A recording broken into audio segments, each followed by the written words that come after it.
हरिः श्रीं श्रीगुरुभ्यो नमः समस्तगुरुभ्यो नमः हरिः श्रीं सर्वैर्गिरीन्द्रसदनैः मदनोपिदारैः दूरीकृतश्च बदरीपुरवासिभिस्तैः यस्याश्रयात् सकलदैवतदैवतेशं व्यासं सुशान्तमनिशं मनसा स्मरामि आचार्यः पवनोऽस्माकम् आचार्याणि च भारती देवो नारायणः श्रीशः देवी मङ्गलदेवता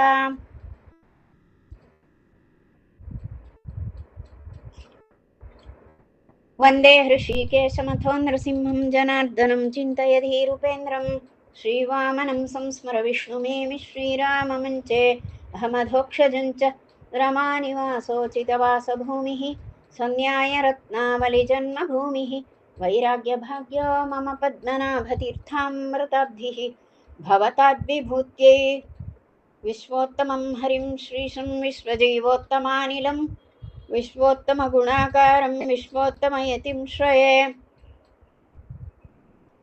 अशेषवेदान्तकृतान्तसारव्याख्याविहारान् हरिभक्तिसिन्धून् त्रिविक्रमार्यान् परमान् गुरून् मे नारायणार्यांश्च गुरून् नमामि माङ्गल्यप्रदते मनोहरगिरा मुग्धास्मि सेयं तव श्रीमत्पादसरोजयो सुभग गोविन्दार्य मे मानसं माद्यद्यद्यपि चञ्चरीकति सदा हृन्मन्दिरं पावयन् ईशावास्यमदो विधेहि भगवद्भक्तिं प्रदेहि स्थिराम् हरिः श्रीं श्रीगुरुभ्यो नमः समस्तगुरुभ्यो नमः हरिः श्रीं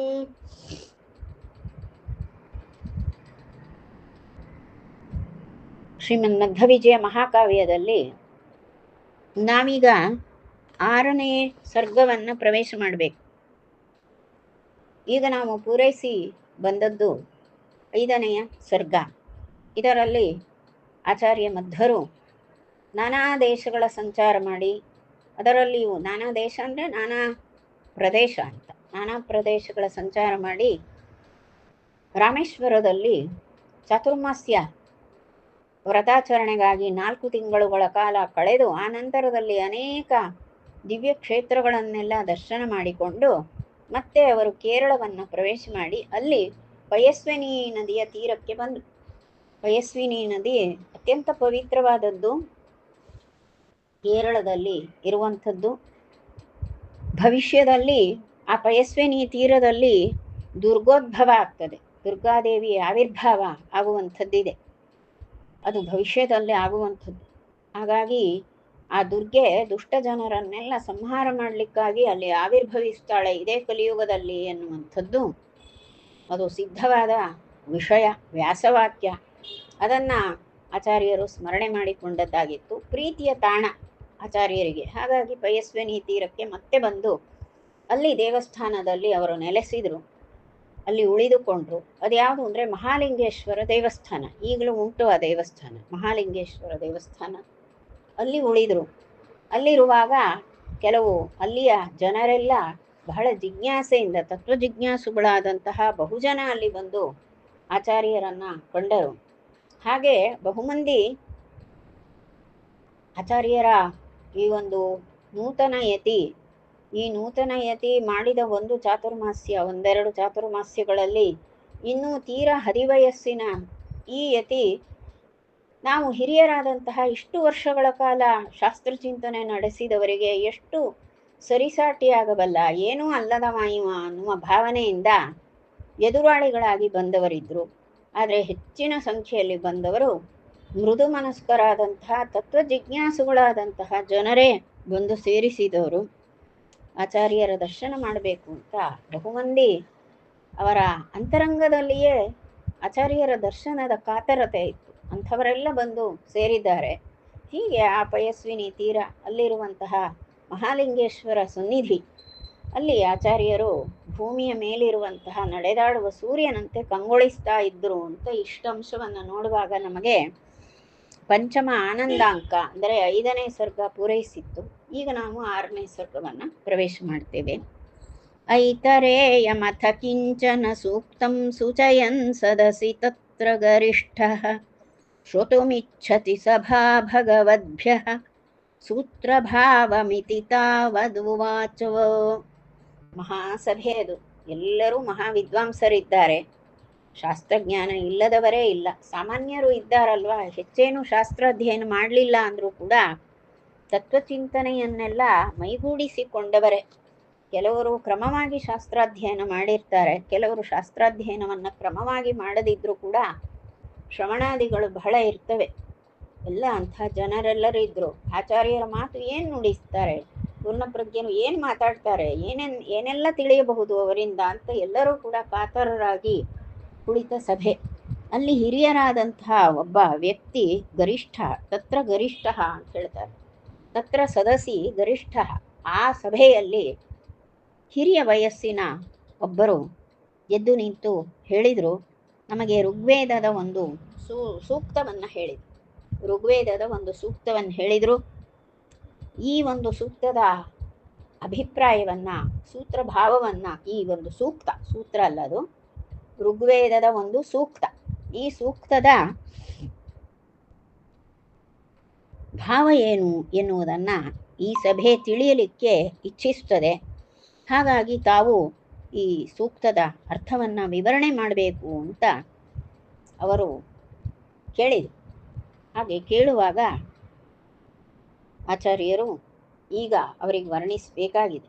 ಯಾಕೆ, ಜನರು ತಾವಾಗಿ ತಮಗೇನು ಬೇಕು ಅಂತ ಕೇಳಿದಾಗ ಅದನ್ನು ಬಡಿಸಲಿಕ್ಕೆ ಸುಲಭ. ಹಾಗಾಗಿ ಅಲ್ಲೆಲ್ಲರೂ ಕೂಡ ತತ್ವಜ್ಞಾನದ ಊಟಕ್ಕೆ ಕಾದಿರುವಂತಹ ಜನರು. ಅವರಿಗೆ ಬೇಕಾದದ್ದು ಜ್ಞಾನಾನ್ನ. ಆ ಜ್ಞಾನಾನ್ನವನ್ನು ಇಲ್ಲಿ ಪೂರ್ಣಪ್ರಜ್ಞರು ಕೊಡಲಿಕ್ಕಾಗೇ ಬಂದವರು. ಹಾಗಾಗಿ ಆಚಾರ್ಯರು ಮಾತಾಡ್ತಾರೆ. ಅದಕ್ಕಾಗಿ ಸೂಕ್ತವನ್ನು ಮೊದಲು ಸೂಕ್ತವನ್ನು ಉಚ್ಚರಿಸಬೇಕು. ಯಾಕೆಂದರೆ ಈಗ ನಾವು ಮಧ್ವವಿಜಯ ಹೇಳುವಂದಾಗ ಸುಮ್ಮನೆ ನಮ್ಮ ಮನಸ್ಸಿಗೆ ಬಂದದ್ದೆಲ್ಲ ಏನೋ ಒಂದಷ್ಟು ಮಸಾಲೆ ಹಾಕಿ ಉದ್ದಾನುದ್ದವಾಗಿ ಮಾತಾಡಲಿಕ್ಕೆ ಬರುವುದಿಲ್ಲ. ಶ್ಲೋಕ ಉಂಟು, ಗ್ರಂಥ ಉಂಟು, ಶ್ಲೋಕಗಳು ಉಂಟು, ಅದನ್ನು ಉಚ್ಚರಿಸಬೇಕು, ನಿಮ್ಮ ಮುಂದೆ ಇರಿಸಬೇಕು. ಪದಾರ್ಥವನ್ನು ಬಿಡಿಸಿ ವ್ಯಾಕರಣಾಂಶ ವಿಶೇಷವನ್ನು ಹೇಳಬೇಕು. ಕೆಲವೊಮ್ಮೆ ಉದ್ದ ಆಗ್ತದೆ ಅಂತ ಹೇಳಿ ಕೆಲವಂಶವನ್ನು ಬಿಟ್ಟರೂ ಕೂಡ ಒಟ್ಟಾಗಿ ಅದರ ಭಾವವನ್ನು, ಶ್ಲೋಕದ ಭಾವ, ಯಾವುದಾದ್ರೂ ಒಂದು ವಿಶೇಷಾರ್ಥವನ್ನು ಕೊಡುವಂತಹ ಒಂದೊಂದು ಪದ ಕಂಡ್ರೆ ಆ ಪದವನ್ನು ಬಿಡಲಿಕ್ಕಿಲ್ಲ, ಅದನ್ನು ಕೂಡ ಹೇಳಬೇಕಾಗ್ತದೆ. ಹೀಗೆ ಒಂದು ತೀರಾ ಸಂಕ್ಷೇಪ ಅಂದರೂ ಕೆಲವಷ್ಟು ಹೇಳುವವರ ಕರ್ತವ್ಯ ಅಂತಿರ್ತದೆ, ಅಷ್ಟೊಂದು ಹೇಳಬೇಕಾಗ್ತದೆ. ಇಲ್ಲಿ ಸದಸ್ಸು ಮಹಾವಿದ್ವತ್ ಸದಸ್ಸು ಅದು. ಆ ಮಹಾವಿದ್ವತ್ ಜನರಿಂದ ತುಂಬಿರುವಂತಹ ಆ ಸದಸ್ಸಿನಲ್ಲಿ ಈಗ ಋಗ್ವೇದದ ಸೂಕ್ತವೊಂದನ್ನು ಅವರೇನು ಕೇಳಿದ್ರೋ ಅದನ್ನು ವಿವರಿಸಬೇಕಾದಂತಹ ಒಂದು ಸಂದರ್ಭ. ಆಚಾರ್ಯರು ಆಗ ಸೂಕ್ತವನ್ನು ಉಚ್ಚರಿಸ್ತಾರೆ. ಅಂದರೆ ಯಾವಾಗಲೂ ಅಷ್ಟೆ, ಪಾಠ ಅಂದರೆ ಅದಕ್ಕೆ ವೇದ ಪಾಠ ಆದರೆ, ವೇದೋಪನಿಷತ್ತುಗಳಾದರೆ ಮಂತ್ರೋಚ್ಚಾರ ಮಾಡಬೇಕು. ಈ ರೀತಿಯ ಗ್ರಂಥಗಳಾದರೆ ಇಲ್ಲೇನು ಮಂತ್ರವೇನಿಲ್ಲ, ಶ್ಲೋಕಗಳೇ ಇರುವುದು. ಶ್ಲೋಕಗಳನ್ನು ಉಚ್ಚರಿಸಿ ಹೇಳಬೇಕಾದದ್ದು. ಅದು ವೇದವಾದ್ದರಿಂದ ಸೂಕ್ತ ಇತ್ತು, ಅದು ಋಗ್ವೇದದಲ್ಲಿ ಸೂಕ್ತಗಳೇ ಇರುವುದು. ಸೂಕ್ತವನ್ನು ಉಚ್ಚರಿಸ್ತಾರೆ ಆಚಾರ್ಯರು. ಹೇಗುಂಟು, ವರ್ಣ ಸೌಷ್ಠವ ಗರಿಷ್ಠ ಮತೂರ್ಣಂ ತುಲ್ಯ ಮಾತ್ರ ಮತಿ ಮಾತ್ರ ಸುಲಕ್ಷ್ಮ ವ್ಯೂಢ ಹೃಜ್ಜಲದ ಘೋಷಮುಷ್ಯೋಚ್ಚಾರಣಂ ವಿದಧತ್ತಭ್ಯಧಿತಾರ್ಥಂ. ಆಚಾರ್ಯರು, ಆ ಪೂರ್ಣಪ್ರಜ್ಞರು ಸೂಕ್ತವನ್ನು ಉಚ್ಚಾರ ಮಾಡಿದರು. ಸೂಕ್ತವನ್ನು ಹೇಗೆ ಉಚ್ಚರಿಸಬೇಕು ನಾನು ಹೇಳಿಬಿಡ್ತೇನೆ ನೋಡ್ರಿ. ಅಗ್ನಿಸೂತ್ರ, ಅಗ್ನಿಮೀಳೆ ಪುರೋಹಿತಂ ಅಂದೆ. ಹೌದಾ? ಹೌದು, ಇದು ಮಂತ್ರವನ್ನು ಹೀಗೆ ಹೇಳಿದ್ರೆ ಅದು ಮಂತ್ರತ್ವ ಆಗೋದಿಲ್ಲ. ಅದಕ್ಕೆ ಮತ್ತೆ ಸಸ್ವರವಾಗಿ ಹೇಳಬೇಕು. ಸಸ್ವರವಾಗಿ ಹೇಳ್ತೇನಾ? ಇಲ್ಲ, ಹೇಳಲಿಲ್ಲ. ಯಾಕೆ ಹೇಳಲಿಲ್ಲ ಅಂದರೆ ಬರುವುದೇ ಇಲ್ಲ, ಸಸ್ವರವಾಗಿ ಹೇಳಲಿಕ್ಕೆ ಬರುವುದಿಲ್ಲ. ಸಸ್ವರವಾಗಿ ಹೇಳಬೇಕು ಅಂದರೆ ಕಲಿಬೇಕಾಗ್ತದೆ, ಸಸ್ವರವಾಗಿ ಕಲಿಬೇಕಾದ್ರೆ ನನಗೆ ಉಪನಯನ ಮಾಡಬೇಕು. ನನ್ನ ತಂದೆ ನನಗೆ ಉಪನಯನ ಮಾಡಲೇ ಇಲ್ಲ. ಹೀಗಾಗಿ ಉಪನಯನ ಆಗಲಿಲ್ಲ, ವೇದಾಧ್ಯಯನ ಆಗಲಿಲ್ಲ, ಉಪನಿಷದ ಅಧ್ಯಯನ ಆಗಲಿಲ್ಲ, ಏನು ಮಾಡುವುದು? ಮಂತ್ರ ಯಾವುದನ್ನು ಕೂಡ ಹೇಳಲಿಕ್ಕೆ ಬರುವುದಿಲ್ಲ. ಏನು ಹೇಳಿದರೂ ಎಲ್ಲ ಶ್ಲೋಕಗಳನ್ನು ಅಷ್ಟೇ ಹೇಳುವಂಥದ್ದು ಆಗ್ತದೆ. ಈಗಿಲ್ಲಿ ಸೂಕ್ತವನ್ನು ಉಚ್ಚರಿಸುವಂಥದ್ದು. ಸೂಕ್ತ ಅಂದರೆ ಅದು ಸಸ್ವರವಾಗಿ ಹೇಳಬೇಕಾಗ್ತದೆ. ಸಸ್ವರವಾಗಿ ಪೂರ್ಣಪ್ರಜ್ಞರು ಎಲ್ಲ ಮಂತ್ರವನ್ನು ಕೂಡ, ಆ ಮಂತ್ರಗಳನ್ನೆಲ್ಲ ಉಚ್ಚರಿಸ್ತಾರೆ. ಹೇಗಿದೆ, ಉಚ್ಚರಿಸುವಾಗ ಹೇಗಿದೆ ಅಂದರೆ ಪ್ರತಿಯೊಂದು ವರ್ಣವನ್ನು ಸುಷ್ಠುವಾಗಿ ಹೇಳಬೇಕು. ವರ್ಣ ಸೌಷ್ಠವ ಅಂದರೆ ಯಾವ ವರ್ಣವನ್ನು ಹೇಗೆ ಉಚ್ಚರಿಸಬೇಕೋ ಹಾಗೆ ಉಚ್ಚರಿಸಬೇಕು. ಹ್ರಸ್ವ ಹ್ರಸ್ವವಾಗಿ, ದೀರ್ಘ ದೀರ್ಘವಾಗಿ, ಅಲ್ಪಪ್ರಾಣ ಅಲ್ಪಪ್ರಾಣವಾಗಿ, ಮಹಾಪ್ರಾಣ ಮಹಾಪ್ರಾಣವಾಗಿ, ಅನುಸ್ವಾರ, ವಿಸರ್ಗ, ತಾಲವ್ಯ, ಮೂರ್ಧನ್ಯ ಹೀಗೆಲ್ಲ ಉಂಟು. ಏರಿಳಿತಗಳು ಉಂಟು. ಎಲ್ಲವೂ ಕೂಡ ಬಹಳ ಮುಖ್ಯವಾದವುಗಳಾಗ್ತವೆ. ಹೀಗೆಲ್ಲ ಹೇಳಲೇಬೇಕು. ಆ ಮಂತ್ರವನ್ನು ಹಾಗೆ ಹೇಳಬೇಕು. ಯಾಕೆ ಹಾಗೆ ಹೇಳಬೇಕು ಅಂದರೆ ಹಾಗೆ ಹೇಳಿದರೆ ಮಾತ್ರ ಅಲ್ಲಿ ಆ ಉಚ್ಚಾರದ ಏನೇನು ಅಂಶಗಳು ಉಂಟೋ ಎಲ್ಲ ಕಡೆಯಲ್ಲೂ ಪ್ರತ್ಯೇಕವಾದ ಅಭಿಮಾನಿ ದೇವತೆಗಳು ಇರ್ತಾರೆ. ವರ್ಣಾಭಿಮಾನಿ ದೇವತೆಗಳು ಅಂತ ಎಲ್ಲ ವರ್ಣಗಳಿಗೂ ಅಭಿಮಾನಿ ದೇವತೆಗಳಿರ್ತಾರೆ. ಆ ಪ್ರತಿಯೊಂದು ವರ್ಣದಲ್ಲಿಯೂ ಕೂಡ ವೈವಿಧ್ಯ ಇರ್ತದೆ. ಆ ವೈವಿಧ್ಯ ಇದ್ದಾಗ ಆ ವೈವಿಧ್ಯಗಳಲ್ಲಿ ಕೂಡ ಅಭಿಮಾನಿ ದೇವತೆಗಳಿರ್ತಾರೆ. ವಿವಿಧ ಅಭಿಮಾನಿ ದೇವತೆಗಳಿರ್ತಾರೆ. ಇದು ಒಂದು ವರ್ಣ ವಿಚಾರ ಅಂತಲೇ ಒಂದು ಬಹಳ ವಿಷಯ ಉಂಟು. ಆ ವರ್ಣ ವಿಚಾರ, ವರ್ಣತತ್ವ ಎನ್ನುವಂಥ ತತ್ವಕ್ಕೆ ಬಹುಜನ ಅಭಿಮಾನಿ ದೇವತೆಗಳಿರ್ತಾರೆ. ಆ ಅಭಿಮಾನಿ ದೇವತೆಗಳೆಲ್ಲರೂ ಅಲ್ಲಿ ಸರಿಯಾಗಿ ಬಂದು ಕೂತಿರ್ತಾರೆ.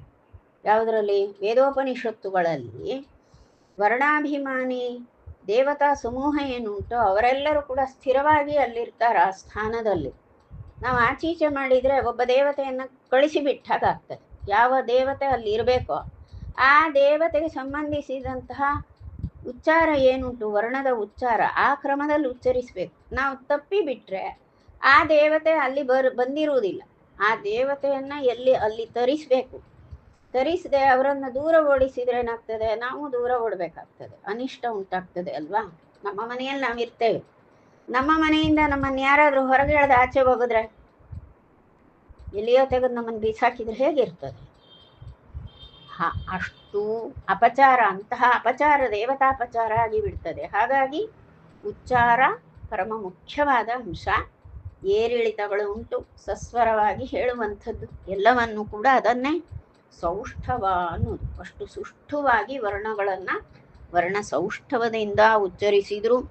ಗರಿಷ್ಠಂ ಅದನ್ನು ಅತ್ಯಂತ ಉತ್ತಮ ಮಟ್ಟದಲ್ಲಿ ಎಲ್ಲ ವರ್ಣಗಳ ಸ್ಪಷ್ಟತೆಯನ್ನು ಕೂಡಿಸಿ ಅತ್ಯುತ್ತಮವಾದಂತಹ ಉಚ್ಚಾರವನ್ನು ಅವರು ಮಾಡಿದರು. ಮತ್ತು ಯಾವುದಕ್ಕೆ ತುಲ್ಯ ಮಾತ್ರ ಮತಿ ಮಾತ್ರ ಸುಲಕ್ಷ್ಮ.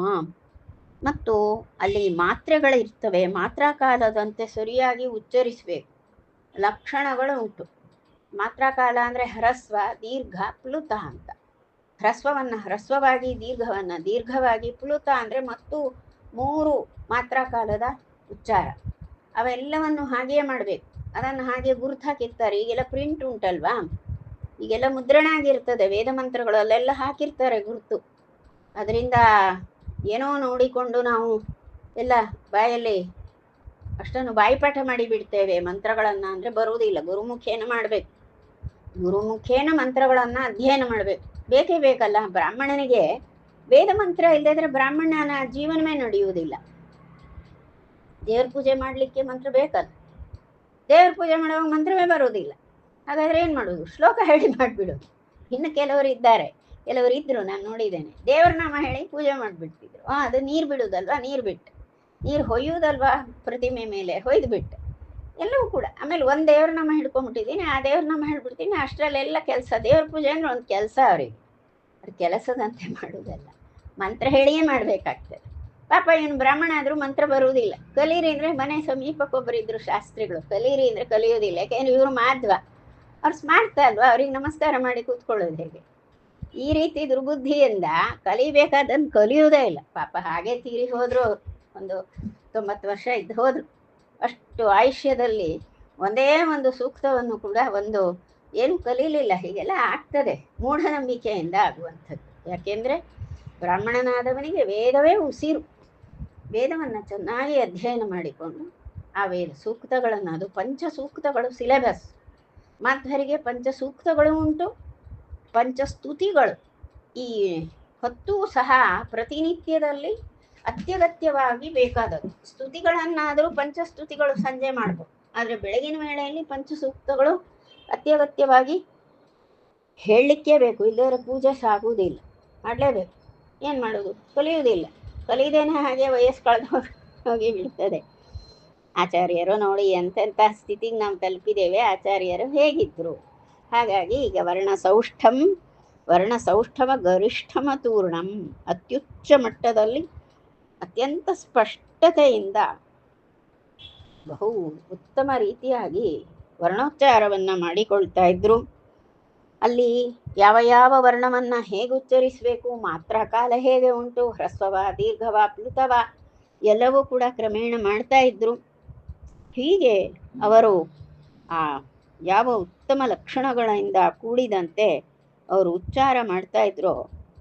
ಆ ಉಚ್ಚಾರ ಕೇಳುವಾಗ ಮೇಘನಾದ ಕೇಳಿದಂತೆ ಆಗ್ತಿತ್ತು.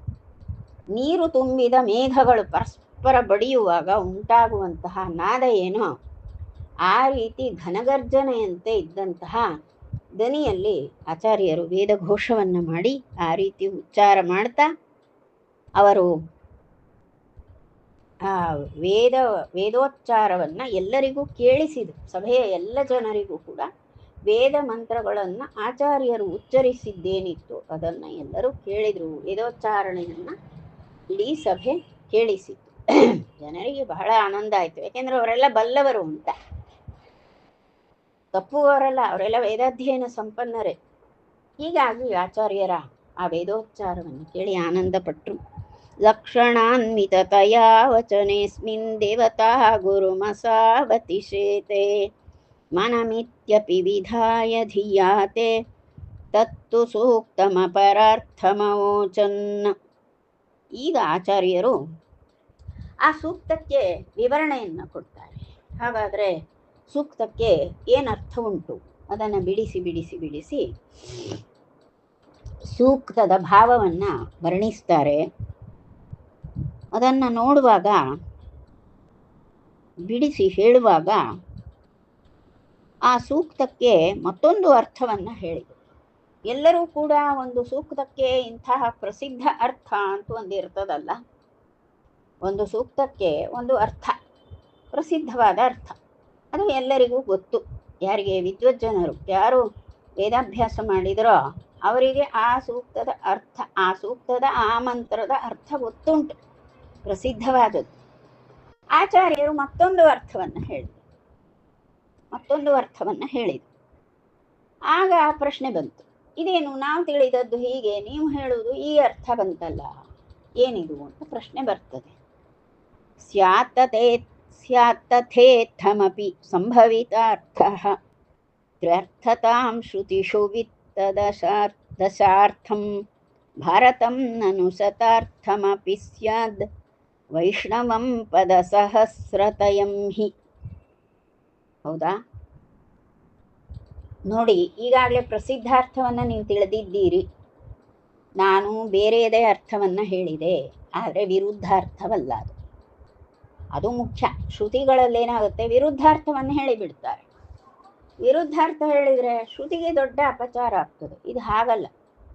ಶ್ರುತಿಗೆ ಯಾವ ಅರ್ಥ ಉಂಟೋ ಪ್ರಸಿದ್ಧಾರ್ಥ ಒಂದು, ಮತ್ತೊಂದು ಆನುಷಂಗಿಕವಾಗಿ ಅಂದರೆ ಜೊತೆಯಲ್ಲೇ ಬರುವ ಮತ್ತೊಂದು ಅರ್ಥ ಒಳ ಅರ್ಥ ಇರ್ತದೆ, ಧ್ವನಿಯಾಗಿ ಇರ್ತದೆ, ಅದು ಅಡಗಿರುವ ಅರ್ಥ. ಹೀಗೆ ಈ ಅರ್ಥಗಳನ್ನೆಲ್ಲ ಆಚಾರ್ಯರು ವಿವರಿಸಿದಾಗ ಸಭೆ ಬೆರಗಾಗಿ ಕೇಳ್ತಾ ಉಂಟು. ಆಯಿತು, ಈ ರೀತಿಯ ಒಂದು ಅರ್ಥವು, ನಾನು ಹೇಳಿದ ಅರ್ಥವೂ ಉಂಟು. ಯಾಕೆ ಹೀಗೆ ಹೇಳ್ತೇನೆ ಅಂದರೆ, 3 ಅರ್ಥ ಉಂಟಲ್ವಾ ಶ್ರುತಿಗಳಿಗೆ. ಸಂಭವಿತಾರ್ಥ ತ್ರ್ಯರ್ಥತಾಂ ಶ್ರುತಿಷು ಅಂದರು. ಶ್ರುತಿಗಳಿಗೆ ತ್ರ್ಯರ್ಥತಾ 3 ಅರ್ಥಗಳು ಉಂಟು. ವಿತ್ತ ದಶಾರ್ಥ, ಈ ರೀತಿ ವಿತ್ತ ತಿಳಿಯಿರಿ ನೀವು. ದಶಾರ್ಥಂ ಭಾರತಂ ಅಂದು. ಮಹಾಭಾರತಕ್ಕೆ 10 ಅರ್ಥಗಳು ಉಂಟು. ಮಹಾಭಾರತ ಅಂತ ನಾವು ಓದ್ತೇವಲ್ವಾ, ವಾಲ್ಯೂಮ್ ಗಟ್ಟಲೆ ಬರ್ತದೆ. ಯಾಕೆ 1,00,000 ಶ್ಲೋಕಗಳು ಉಂಟು ಮಹಾಭಾರತಕ್ಕೆ. 1,00,000 ಶ್ಲೋಕಗಳು ಉಂಟು. ಆ 1,00,000 ಶ್ಲೋಕಗಳಿಗೂ ಕೂಡ ಪ್ರತಿಯೊಂದು ಶ್ಲೋಕಕ್ಕೂ ಕೂಡ 10 ಅರ್ಥಗಳು ಉಂಟು. ಹಾಗಾಗಿ ಒಂದು ಶ್ಲೋಕ ಓದಲಿಕ್ಕೆ ಹೋದರೆ ನಮಗೆ ಒಂದು ಶ್ಲೋಕ ಅಲ್ಲ, 1,00,000 ಶ್ಲೋಕಗಳನ್ನು ಓದಿದರೆ ಅದಕ್ಕೆ 10 ಲಕ್ಷ ಅರ್ಥಗಳು ಉಂಟು ಅಂತಾಯಿತು. ಹೌದಾ? ಇಂಥದ್ದು ಅಂದರೆ ಎಷ್ಟು ಬೃಹತ್ತದು, ಮಹಾನ್ ಭಾರತ, ಮಹತ್ವ ಭಾರವತ್ವಾಚ್ಚ ಮಹಾಭಾರತ. ಅಂದರೆ ಮಹತ್ವ ಉಂಟು. ಭಾರ, ಭಾರದಿಂದ ಕೂಡಿರುವಂಥದ್ದೇ ಮಹಾಭಾರತ ಅಂತ. ಅಷ್ಟು ಮಹನೀಯವಾದದ್ದು ಮಹಾಭಾರತ. ಅದಕ್ಕೆ 10 ಅರ್ಥಗಳುಂಟು. ಶತಾರ್ಥಮಪಿ ಸ್ಯಾದ್ವೈಷ್ಣವಂ ಅಂದರು. ಮಹಾಭಾರತದಲ್ಲೇ ಪಠಿತವಾದದ್ದು ವಿಷ್ಣು ಸಹಸ್ರನಾಮ, ಅದನ್ನೇ ವೈಷ್ಣವ ಅನ್ನೋದು. ವೈಷ್ಣವ ಸ್ತೋತ್ರ ಅಂದರೆ ವೈಷ್ಣವ ಮಂತ್ರ, ವಿಷ್ಣು ಮಂತ್ರ, ಎಲ್ಲ ವಿಷ್ಣು ಸ್ತೋತ್ರ, ವೈಷ್ಣವ ಸ್ತೋತ್ರ ಅದು. ಅದಕ್ಕೆ ಪದಸಹಸ್ರತಯಂ, ಅದರಲ್ಲಿ 1000 ಪದಗಳು ಉಳ್ಳಂತಹ ಆ ವೈಷ್ಣವ ನಾಮ ಏನುಂಟೋ ಆ ವೈಷ್ಣವ ನಾಮಗಳಿಗೆ ಶತಾರ್ಥ ಉಂಟು, 100 ಅರ್ಥಗಳುಂಟು. 100 ಅರ್ಥ ಅಂದರೆ ಒಂದೊಂದು ಪದಕ್ಕೂ 100 ಅರ್ಥಗಳು ಅಂತ. ಮೊನ್ನೆ ಹಾಗೆ ಒಬ್ಬರು ಮಾತಾಡುವಾಗ ಕೇಳಿದರು. ವಿಶ್ವಶಬ್ದದ ಬಗ್ಗೆ ಒಂದು ವಿಚಾರವನ್ನು ಕೇಳಿದರು. ಅವರಿಗೊಂದು ಪ್ರಶ್ನೆಯೂ ಇತ್ತಂತೆ. ಅದು ಯಾರು ಪ್ರಶ್ನೆ ಮಾಡ್ತಾರೆ ಅನ್ನೋ ಹಾಗೆ ಉತ್ತರ ಕೊಡಬೇಕಾಗ್ತದೆ. ಯಾಕೆಂದರೆ ನಮ್ಮಲ್ಲಿ ಏನಾಗಿದೆ, ನಾನು ಸ್ಮಾರ್ಥ, ನೀನು ಮಾಧ್ವ, ಇನ್ನೊಬ್ಬ ಮತ್ತೊಬ್ಬ, ಹೀಗೆಲ್ಲ ವಿಭಾಗಗಳಿವೆ. ಎಲ್ಲರೂ ಎಲ್ಲ ಅರ್ಥವನ್ನು ಬಯಸುವುದೂ ಇಲ್ಲ. ಇದೆಲ್ಲ ಹೊಸ ಅರ್ಥ, ನೀವು ಮಾಧ್ವರ ಅಂತ ಕೇಳ್ತಾರೆ. ಹೀಗೆಲ್ಲ ಮಾತಾಡ್ತೀರ ಅಂದರೆ ನೀವು ಮಾಧ್ವರಾಗಿರಬೇಕು ಅಂತ. ಅದರಿಂದ ಎಲ್ಲರಲ್ಲೂ ಏನೂ ಮಾತಾಡಲಿಕ್ಕಿಲ್ಲ. ಯಾರಾದರೂ ಆಸಕ್ತಿಯಿಂದ ಬಂದರೆ ಅಷ್ಟೇ ಹೇಳೋದು, ಇಲ್ಲದಿದ್ರೆ ಎಲ್ಲರಿಗೂ ಹೇಳಿದರೆ ನಮ್ಮ ತಲೆಗೆ ಹೊಡೆದೇ ಮಾತಾಡ್ತಾರೆ. ಹೀಗಾಗಿ ಆಚಾರ್ಯರ ಕ್ರಮ ಏನುಂಟೋ ಆ ಹಾದಿಯಲ್ಲಷ್ಟೇ ಇರಬೇಕಾದದ್ದು. ಯಾರು ಆಚಾರ್ಯರನ್ನು ಪ್ರೀತಿಸಿ ಆಚಾರ್ಯರ ಮಾತನ್ನು ಕೇಳ್ತಾರೆ ಅದಕ್ಕೆ ಅನುಗುಣವಾಗಿ ಮಾತ್ರ, ಹಾಗಿದ್ದರೆ ಮಾತ್ರ ಹೇಳೋದು. ಇಲ್ಲದಿದ್ದರೆ ಎಲ್ಲರಿಗೆ ಎಲ್ಲವನ್ನು ಹೇಳ್ತಾ ಹೋದರೆ ಕೇಳುವವರು ಅಸಡ್ಡೆ ಮಾಡ್ತಾರೆ. ನನಗೆ ಮಾಡಿದರೆ ತೊಂದರೆ ಇಲ್ಲ, ಪುಣ್ಯ ಬರ್ತದೆ, ನನ್ನನ್ನು ತಾತ್ಸಾರ ಮಾಡಿ ನಿಮಗೆಲ್ಲ ಪುಣ್ಯ ಬರ್ತದೆ. ಆದರೆ ನಾನು ಹೇಳುವ ಆಚಾರ್ಯ ಸಂಬಂಧಿ ಮಾತುಗಳಿಗೆ ಅಸಡ್ಡೆ ಮಾಡಿದರೆ ಕಡೆಗೆ ಟಿಕೆಟ್ ಎಲ್ಲಿಗೆ ಸಿಗ್ತದೆ ಅಂತ ಸ್ಪಷ್ಟ. ಹಾಗಾಗಿ ವಿಷಯ ಏನುಂಟು ಇಲ್ಲಿ ಅಂದರೆ ವಿಷ್ಣು ಸಹಸ್ರನಾಮದ 1000 ನಾಮಗಳು, 1000 ಪದಗಳುಂಟು. ಒಂದೊಂದು ಪದಕ್ಕೂ ಕೂಡ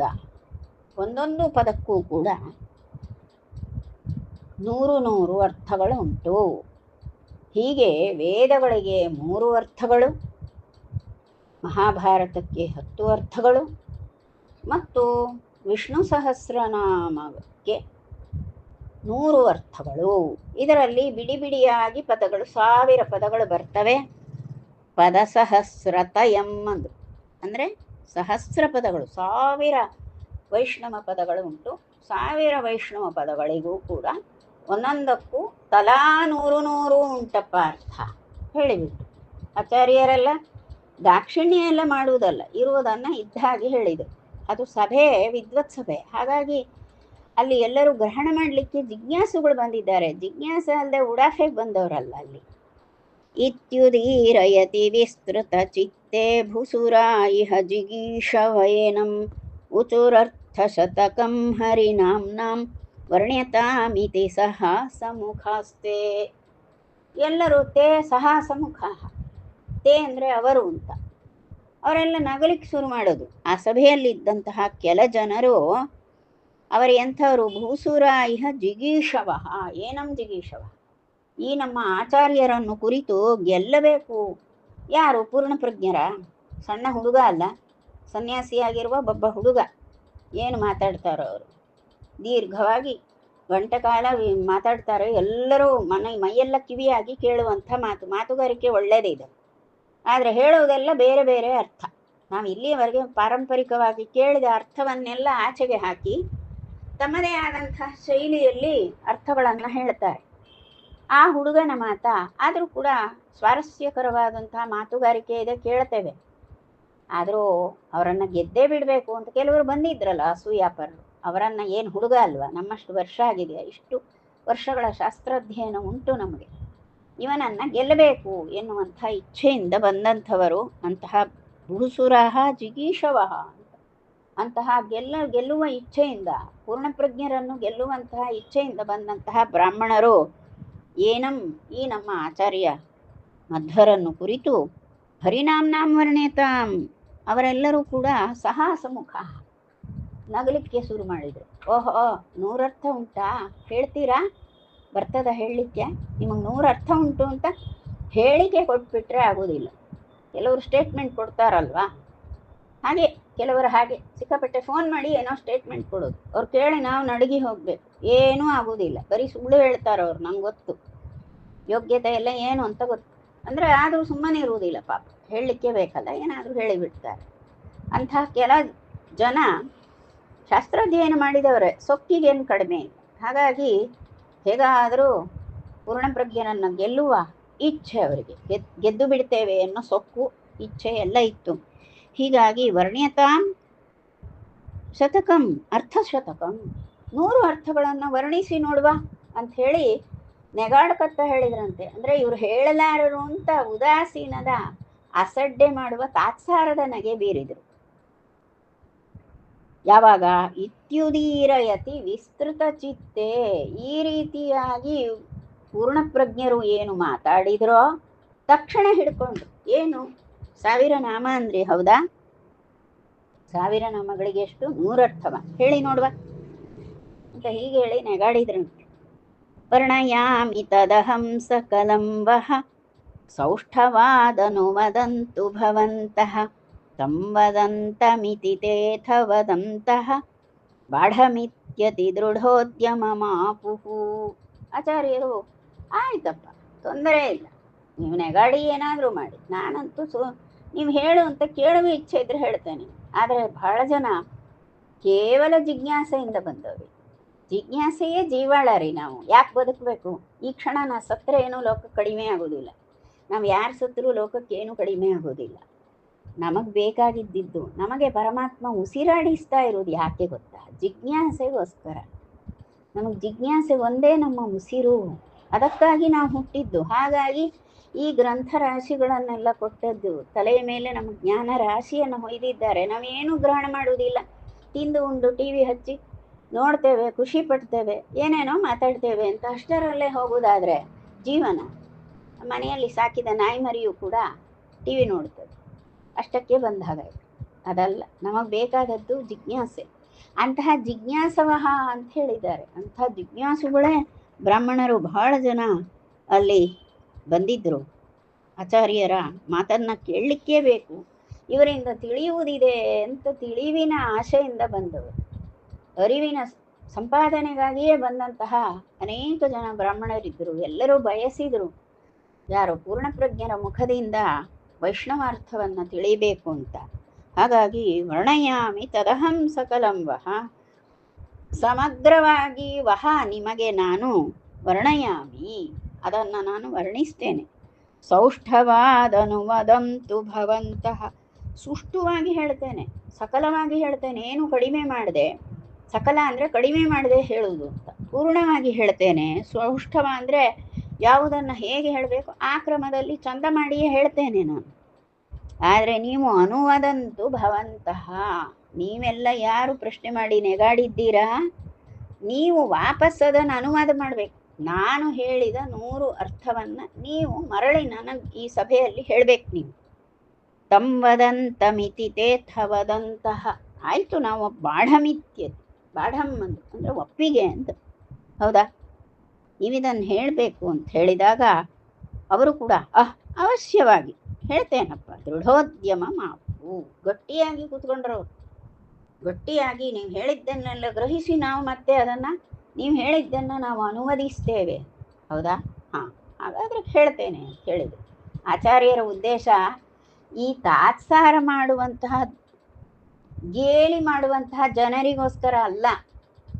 ಸುಜೀವಿಗಳಿದ್ದಾರೆ, ಅದು ಪಯಸ್ವಿನಿ ತೀರ, ಅಲ್ಲಿರುವ ಬ್ರಾಹ್ಮಣರಲ್ಲಿ ಅತ್ಯಂತ ಉತ್ತಮ ಮಟ್ಟದ ಸುಜೀವಿಗಳಿದ್ದಾರೆ.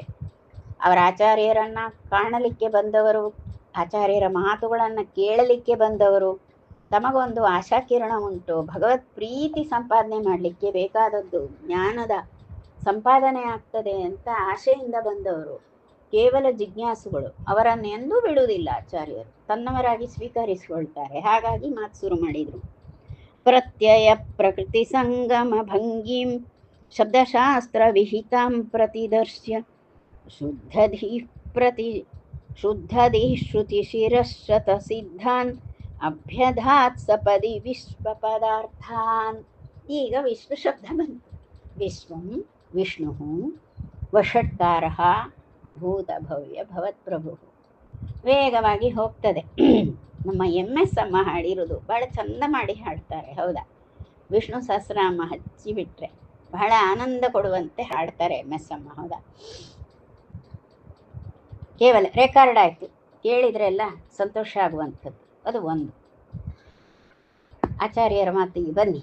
ಆಚಾರ್ಯರೇನು ಹೇಳ್ತಾರೆ? ಪ್ರತ್ಯಯದ ಅರ್ಥ, ಪ್ರಕೃತಿಯ ಅರ್ಥ, ಪ್ರತ್ಯಯದ ಅರ್ಥ, ಅವೆರಡೂ ಸೇರಿರುವಂತಹ ಶೈಲಿ ಮತ್ತು ಇವೆಲ್ಲವೂ ಕೂಡ ಶಬ್ದಶಾಸ್ತ್ರಕ್ಕೆ ಹೊಂದಿ ಬರುವಂತಹ ಪ್ರಕೃತಿ ಪ್ರತ್ಯಯದ ಸಂಗಮನ, ಅವೆಲ್ಲವನ್ನು ತೋರಿಸಿದರು. ಎಲ್ಲವೂ ವ್ಯಾಕರಣಾಂಶಗಳು. ಹೀಗೆ ವ್ಯಾಕರಣಶಾಸ್ತ್ರದ ನೆಲೆಗಟ್ಟಿನಲ್ಲಿ ಪ್ರಕೃತ್ಯರ್ಥ ಮತ್ತು ಪ್ರತ್ಯಯಾರ್ಥಗಳು ಅವೆರಡರ ಸಮಾಗಮನ ಹೇಗಾಗ್ತದೆ ಎನ್ನುವಂಥದ್ದು ಎಲ್ಲವನ್ನು ವ್ಯಾಕರಣ ರೀತಿಯಾಗಿ ಬಿಡಿಸಿದರು. ಇದರಲ್ಲೇ ಒಂದು 10 ಅರ್ಥ ಸಿಕ್ಕಿ ಹೋಯಿತು. ನಾನಾರ್ಥಗಳು ಉಂಟು, ಒಂದು ಪದಕ್ಕೆ ನಾನಾರ್ಥಗಳು ಉಂಟು, ಅನ್ನೆಲ್ಲ ಬಿಡಿಸಿದ್ರು. ಈ ರೀತಿ ಶುದ್ಧದೇಹಿ, ಅತ್ಯಂತ ಪವಿತ್ರ ಮನಸ್ಥಿತಿ, ಪವಿತ್ರ ಮನಸ್ಕತೆ ಇರುವಂತಹ ಶುದ್ಧದೇಹಿ ಅಂದರೆ ಪವಿತ್ರಾತ್ಮರು ಅಂತ. ಯಾರು? ಪವಿತ್ರಾತ್ಮರಾದಂತಹ ಆ ಪೂರ್ಣಪ್ರಜ್ಞರ ಮಾತು ಹೀಗೆ ಹೊರಟಿತು. ಶ್ರುತಿಶಿರಶತ ಸಿದ್ಧಾನಂದ್ರು ಅಂದರೆ ವೇದಾಂತ, ಉಪನಿಷತ್ತಿನ ವಾಕ್ಯಗಳಿಗೆ ಸಮಾನಾರ್ಥಕವಾಗಿ ಇರುವಂಥದ್ದು ವಿಶ್ವ ಪದಾರ್ಥ ಅಂದರು. ವಿಶ್ವ ಅಂತ ಮೊದಲನೇ ಪದ. ಆ ವಿಶ್ವ ಪದ ಎಷ್ಟು ಉಪನಿಷತ್ ಸಾರರೂಪವಾದಂತಹ ಪದ ಅಂತ ವರ್ಣಿಸಿ ತೋರಿಸಿದರು. ಅಭ್ಯಧಾತ್ ಸಪದಿ ವಿಶ್ವ ಪದಾರ್ಥ. ಸಪದಿ ಅಂದರೆ ಆಗಿಂದಾಗ ವಿಶ್ವ ಎನ್ನುವಂಥ ಪದದ ಅರ್ಥ ಬಿಡಿಸುವಾಗ ಉಪನಿಷತ್ತೆಲ್ಲ ಬಂತು. 100 ಅರ್ಥಗಳು ಕೂಡ ಅಲ್ಲಿ ಮಂಡಿಸಿ ಆಯಿತು. ಆಚಾರ್ಯರು ಕೂಡಲೇ ಹೇಳಿದ್ದು, ಸ್ವಚ್ಛವಾದಂತಹ ಅರಿವಿನ ಮೂರ್ತಿಯಾಗಿರುವಂತಹ ಆಚಾರ್ಯರು ವಿಶ್ವ ಶಬ್ದದ ಅರ್ಥವನ್ನು ಬಿಡಿಸ್ತಾರೆ. 100 ಉಪನಿಷತ್ತುಗಳಲ್ಲಿ ಬಂದಿರುವಂತಹ ಅರ್ಥಗಳ ಸಮನ್ವಯ ಮಾಡ್ತಾರೆ, ವ್ಯಾಕರಣಾಂಶಗಳನ್ನು ಹೇಳ್ತಾರೆ, ಪ್ರಕೃತ್ಯರ್ಥ ಪ್ರತ್ಯಯಾರ್ಥವನ್ನು ಹೇಳ್ತಾರೆ. ಅವೆರಡರ ಜೋಡಣೆ ಇರುವಂತಹ ಪ್ರಕ್ರಿಯೆ ಏನಿದೆ, ವ್ಯಾಕರಣ ಪ್ರಕ್ರಿಯೆ, ಶಬ್ದ ಪ್ರಕ್ರಿಯೆ ಎಲ್ಲವನ್ನು ಬಿಡಿಸಿ ಎಲ್ಲಕ್ಕೂ ಇರುವ ಅರ್ಥಗಳನ್ನು ಹೇಳುವಾಗ 100 ಅರ್ಥಗಳಾಗಿ ಹೋದವು. ಈಗ ಹೇಳಿ ವಿಶ್ವ ಪದಾರ್ಥವನ್ನು ನೀವು ಹೇಳಿ ಅಂತ ಕೇಳಿದರು. ವಿಶ್ವ ಒಂದು ಪೂರೈಸ್ತು, ಹೇಳಿ. ಏನು ಹೇಳ್ತಾರೆ ಪಾಪ ಅವ್ರಿಗೆ ಬೇಕಾಗಿದ್ದೇನು ಅಂದರೆ ಈ ಸಣ್ಣ ವಯಸ್ಸಿನ ಯತಿ ಏನು ಹೇಳಲಾರ, ಸುಮ್ಮನೆ ಒಂದಷ್ಟು ಹೊತ್ತು ಒಳ್ಳೆ ಪ್ರವಚನ ಚಂದ ಮಾಡಿ ಮಾತಾಡ್ತಾನೆ ಅಂತ ಈ ಭಾವದಲ್ಲಿ ಅಸಡ್ಡೆ ಮಾಡಿದ ಜನರೆಲ್ಲ ಈಗ ಅವರು ವಿಶ್ವ ಪದಾರ್ಥವನ್ನು ಬಿಡಿಸಿದಾಗ ಏನೂ ಹೇಳಲಿಕ್ಕೆ ಆಗದೇ ಇರುವ ಸ್ಥಿತಿಯನ್ನು ತಲುಪಿದರು. ಇಂತಹ ಒಂದು ಅದ್ವಿತೀಯವಾದಂತಹ ಅತ್ಯಂತ ಪರಿಶುದ್ಧವಾದಂತಹ ಏನೂ ದೋಷವೇ ಇಲ್ಲದಂತಹ ಮನಸ್ಥಿತಿ ಉಳ್ಳಂತಹ, ಬುದ್ಧಿಶಕ್ತಿ ಉಳ್ಳಂತಹ ಮೇಧಾವಿ ಪುರುಷ, ಅತ್ಯಂತ ಸುಲಕ್ಷಣಾಕೃತಿ ಸಭೆಯಲ್ಲಿ ಕುಳಿತು ಮಾತಾಡುವಾಗ ಅಪೂರ್ಣ ಪ್ರಜ್ಞರನ್ನು ನೋಡಿ ಎಲ್ಲ ಕೈ ಮುಗಿದದ್ದೊಂದೇ ಕೆಲಸ ಬಿಟ್ಟರೆ ಅವರಿಗೆ ಅನುವಾದ ಮಾಡಲಿಕ್ಕೆ, ಅವ್ರು ಹೇಳಿದ್ದನ್ನು ಅನುವಾದನ ಮಾಡಬೇಕು, ಮರಳಿ ಹೇಳಲಿಕ್ಕೆ ಆಗದ ಸ್ಥಿತಿ ಉಂಟಾಗ್ತದೆ. ಅದನ್ನೆಲ್ಲ ಮತ್ತೆ ನಾಳೆ ನೋಡುವ. ಬ್ರಹ್ಮಾರ್ಪಣ ಮಸ್ತು.